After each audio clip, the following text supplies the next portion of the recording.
ஏங்க சொல்லு தாமரை. இன்ஸ்டால யூடியூப்ல த்ரெட்லாம் வீடியோ போட்டுட்டு இருக்கோமே. ஆமா. இப்படியே போனா எப்படி வருது? ஃபியூச்சர்ல என்னதான் பிளான் உங்களுக்கு?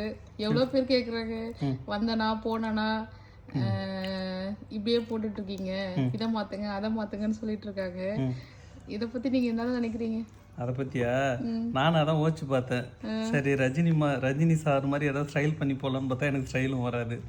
விஜயகாந்த் ஸ்டார் மாதிரி எல்லாருக்கும் வாரி வாங்கி கொடுக்கலான்னு பார்த்தாலும் நம்ம கிட்ட காசும் கிடையாது. சிவகார்த்திகன் மாதிரி சென்டிமெண்ட் சொல்லி ஏஆர் ரகுமான் கிட்ட, ஏஆர் முருகதாஸ் கிட்ட வாய்ப்பு கேட்கலான்னு பார்த்தா அதுவும் நம்மளுக்கு வராது. நிறைய பேர் இருக்குது இல்லாதன்னு சொல்லி பில்டப் பண்ணி வீடியோ போட்டுக்கிறாங்க. எங்களுக்கு இங்கே ஷிப்பு ஓடுது, அங்கே இது ஓடுது, கப்பல் ஓடுது, இங்கே ரோட்டில் பஸ் ஓடுது அப்படின்னு அந்த பில்டப் பண்ணுறது நம்மளுக்கு வராது. நிறைய பேர் டான்ஸ் ஆடி போடுறாங்க, நம்ம டான்ஸும் வராது. நிறைய பேர் வந்து என்ன பண்ணுறாங்க, ஒய்ஃப் விட்டு ஆட விட்டு போடுறாங்க. நம்மளுக்கு அதுவும் சுத்தமாக வராது, சுத்தமாக பிடிக்காது. எனக்கு தெரிஞ்சது நான் சொல்கிற ஒரு சில ஸ்டோரியில் அதில் என்ன நீதி கதை இருக்கும். ஏன்னா இப்போ யாரும் கதை சொல்கிறதுக்கு ஆளும் கிடையாது. மற்றவங்கிட்ட பேசுறதுக்கு யாரும் ரெடியாக இல்லை. எவ்வளோ பேர் தனியாக உட்காந்து கிடக்குறாங்க தெரியுமா? மனசில் இருக்கிறது சொல்கிறதுக்கு. என் மனசில் இருக்கிறத அப்படியே சொல்லிட்டப்பான்னு எவ்வளோ பேர் சொல்கிறாங்க. அப்போ அவங்களுக்குலாம் என் வீடியோ பிடிக்கலையா என்ன? நிறைய பேருக்கு பிடிக்குது. எல்லா ஃபீல்டுலையுமே ஒரு சில எதிரி இருப்பாங்க, ஒரு சில பேர் பிடிக்காதவங்களும் இருப்பாங்க. பிடிக்காதவங்களை நினச்சி பிடிக்கிறவங்களுக்கோசம் நம்ம வீடியோ போடாமல் நிப்பாட்ட முடியாது. எனக்கு பிடிச்சவங்க நிறைய பேர் இருக்காங்க. நான் சொல்கிறது பிடிச்சிருக்கு, உண்மையாக பேசுகிறேன். நான் எங்கேயுமே போய் பேசலை. நிறைய பேர் பில்டப் பண்ணி கதை ஓட்டுன்னு இருப்பாங்க. நம்மளுக்கு அந்த கதை ஓட்டுற இதுவும் வராது.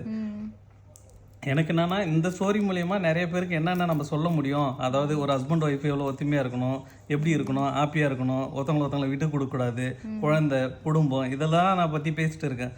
படிப்பு, நான் எப்படி படித்து வந்தேன், இதை பற்றி பேசுறது வந்து நிறைய பேருக்கு பிடிச்சிருக்கு. ஏன்னா இதை பற்றி சொல்கிறதுக்கு தான் இப்போ ஆள் கிடையாது. குடும்பம் இப்போலாம் வந்து யாரும் கூட்டு குடும்பமாக இல்லை, எல்லாம் நியூக்ளியர் ஃபேமிலியாக தான் இருக்கும். முன்னாடினா கூட்டு குடும்பமாக இருப்பாங்க, ஒருத்தி பேசிப்பாங்க, சகலை பேசிப்பாங்க, இவங்க பேசிப்பாங்க. இப்போ அவன் யாருக்கிட்ட பேசுகிறான்? கால் பண்ணி என்ன மச்சி நல்லா இருக்கிறியா? நல்லா இருக்குண்டா. உனக்கு என்ன, நீ துபாயில் இருக்கிற, ஏதாவது பார்த்துக்கிது செய்ய அப்படின்றாங்க. சரி, கால் பண்ணலாம், நீ காலே பண்ண மாட்டேறான்றாங்க. எப்படி தான் நம்ம இருக்கிறது வாழறது சொல்லு?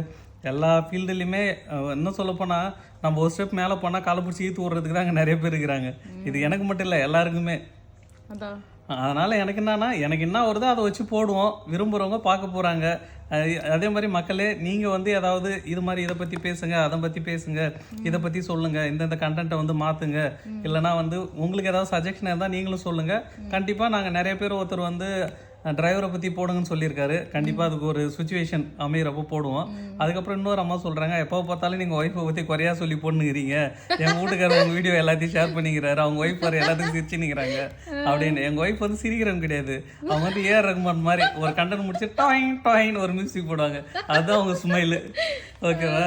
இது வந்து அவங்க எப்படின்னா எல்லாம் சீரியஸாக எடுத்துக்கோங்க, உங்கள் வீட்டுக்காரர் திட்டுங்கன்னு சொல்கிறாங்க. இதை வந்து எனக்கு திட்டுறதுக்கு இல்லை, இப்படிலாம் நாட்டில் நடக்குது. ஒரு குரங்கு கூட பேசிட்டுக்கிறாருன்னா இது எங்களுக்கு நடக்கலை, ஒருத்தவங்களுக்கு நடக்குது. இது மாதிரி மற்றவங்க இருக்காதீங்கன்னு நாங்கள் சொல்கிறோம். ஓகேங்களா?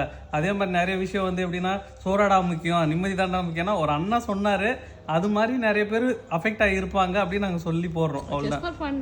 இதெல்லாம் எல்லாமே யாரும் சீரியஸாக எடுத்துக்கணும். ஜஸ்ட் ஃபார் பண்ணு. இது வந்து நாங்கள் போடுற வீடியோ வந்து ஹஸ்பண்ட் ஒய்ஃப் 2 பேருமே பார்க்குறாங்க. ஓகேங்களா? ஒருத்தர் வந்து அன்னைக்கு கூட சொன்னார், மணிகண்டன்ற ஒரு பிரதர், அவர் HSCயில் இருக்குன்னாரு.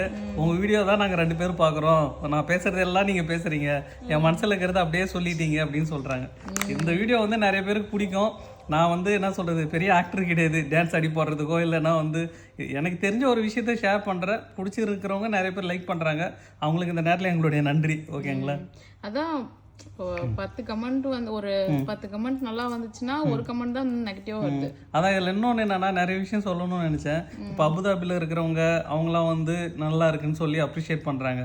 அதே மாதிரி நியூஸ் 7ல் இருக்கிறவங்க எங்களை வந்து ஃபாலோ பண்ணுறாங்க. பெரிய பெரிய சீரியல் ஆக்டர்லாம் வந்து ஃபாலோ பண்ணுறாங்க. அதான் உங்கள் வீட்டுக்காரர் சொல்கிறாரு, கதை சொல்லிங்கிறாருன்றாங்க. கதை சொல்லலை, நாங்கள் பேசுகிற விஷயம் எல்லாமே ஏதோ ஒரு குடும்பத்தில் எங்கேயோ நடந்தது, எங்களுக்கு நடந்ததை தான் நாங்கள் சொல்லிட்டு இருக்கோம். ஓகேங்களா? ஓகே மக்களே, உங்களுக்கு பிடிச்சிருந்தனா எங்களுடைய வீடியோவை வந்து லைக் பண்ணுங்கள், ஷேர் பண்ணுங்கள், கமெண்ட் பண்ணுங்கள். ஓகேங்களா? யூடியூப்பை சப்ஸ்கிரைப் பண்ணுங்கள். ஏன்னா அட்மின் அடிக்கடி டெய்லி சொல்லுங்கிறாரு.